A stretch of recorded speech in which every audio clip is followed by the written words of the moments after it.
If I had to choose between the MacBook Pro and the MacBook Air, strictly in terms of design, I'm always gonna go with the MacBook Air. I think it looks way better than the MacBook Pros, and honestly, it's always been one of my favorite Mac computers. I usually stick with the MacBook Airs. And that means that, like a lot of you, I'm looking forward to the 2022 MacBook Airs, which Apple is supposedly releasing next year. So in this video, I thought I'd do a rumor roundup, talk about all of the leaks and specs, but more importantly, I talk about if you should buy any of the current options of the MacBooks or wait for the new 2022 MacBook Air. Before I get into the video though, I do want to say, make sure that you guys subscribe to my channel. I see a lot of you are not subscribed, but you're watching. So if you like the video and my content and all that, make sure to subscribe. I got a lot more coming soon. Of course, the first thing that I always like to start with in my videos is the design. And the M2 MacBook Air looks honestly really good. It's a very flat, minimal design, very sleek in comparison to the thick MacBook Pro. Like the recently released iMac, M2 MacBook Air is supposed to also feature off-white bezels.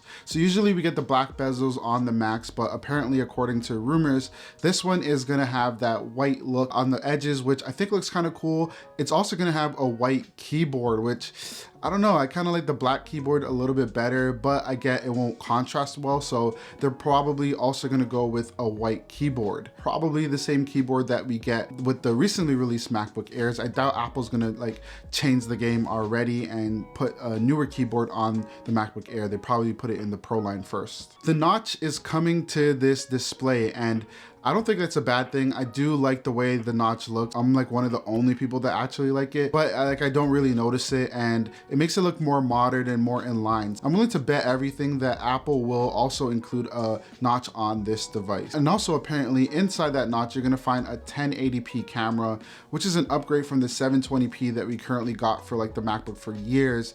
Apple is finally getting around to updating it. It's not 4K, but it's still better than what we used to have. A cool feature of the last MacBook Air was that it had a fanless design. So with the 2022 Air, Apple will follow the pattern that it's making and make sure that there is no fan on the MacBook Air. Let's get to the ports. For anybody that was very happy about Apple adding back the ports on their Pro line, might be a little bit disappointed with this one. And according to the leaks and rumors, it's supposed to feature 2 USB-C ports. How they do it, I'm not sure. So some pictures have it 2 on one side. Some pictures just have 1 USB-C port. So we don't really know at this point, but if I'm gonna make a wish list, I do hope that Apple spreads them out. 2 on one side is like the worst thing ever and really limits the way that you can use your MacBook Air. It will also feature MagSafe for charging, and that is a really good thing. Something that I like about my new MacBook Pro is the fact that it has MagSafe again. That means that the 3 USB-C ports that it has, I can always use that for data transferring, connecting devices.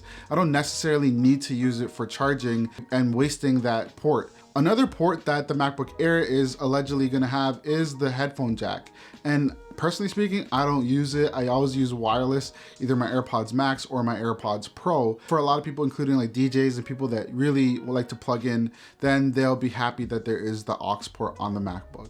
Quick talk about the display. Now with the new MacBook Pros, we got 120 Hz display. We also got mini LED, and the displays look phenomenal. But on the new MacBook Air, I highly doubt they're gonna use XDR display or 120 Hz. You gotta save some things for the MacBook Pro. Speaking of displays though, with the last MacBook Air, you can only connect one display to it. You couldn't really connect multiple displays. But with the new M2 chip, I'm pretty sure that Apple is gonna bring that back to the Air line, just because with the M1 Pro chips, you're allowed to connect multiple displays at once in comparison with the M1 chip. Now, speaking of the chips, let's focus on the M2 for a little bit. Of course, it doesn't take much to know the M2 is probably the newer version of the M1 chip. It's gonna be based on different technology, of course, and a lot of people are predicting that it's actually gonna only debut on the MacBook Air next year and not the MacBook Pro. It will apparently feature an 8-core CPU with 4 performance cores and 4 efficiency cores.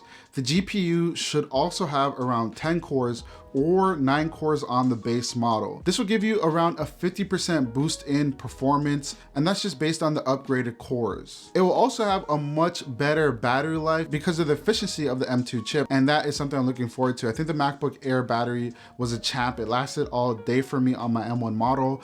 Not so much on the M1 Pro. Originally, rumors put it as coming out around WWDC, so that would have been in the summertime. However, according to a lot of rumors, it might have been pushed pushed back to third quarter of 2022. That means that you might not be able to see the new MacBook Air in your hands until the end of the year. And this brings me to my conclusion. Should you wait until the M2 MacBook Air comes out, or should you buy a computer right now?